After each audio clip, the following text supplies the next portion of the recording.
पण रामराय हुशार होते माणसं ओळखायला, त्यांनी ओळखलं. सख्या भावाला लात मारून आपल्याकडे आले म्हणजे हे सहजासहजी आलं नाही, ह्याला तिकीट पाहिजे म्हणले.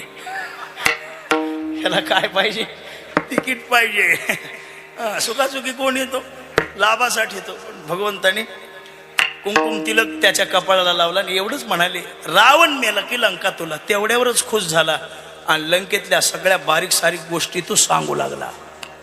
काय काय चाललंय ते सगळं सांगायचं. युद्ध सुरू झालं. रावण काही मरायला तयार नाही. भगवान श्री रामचंद्र प्रभूचे शेकडो बाण वाया जायला लागलेली आहेत. आणि मग रामप्रभूंनी बिभीषणाकडे पाहिलं आणि म्हणायला लागले, बिभीषणा काय प्रकार आहे? मला रामराय असे खाली वाकले, बिभीषण कानात बोलायला लागल्याबरोबर रावणानं जप करायला सुरू केला. त्याला कळालं आता आपलं संपलं. म्हणलं काही नाही. असं म्हटल्यानंतर रामप्रभूंनी बाण सोडला आणि त्याच्या नाभी कमळामध्ये तो बाण जाऊन लागल्यावर रावण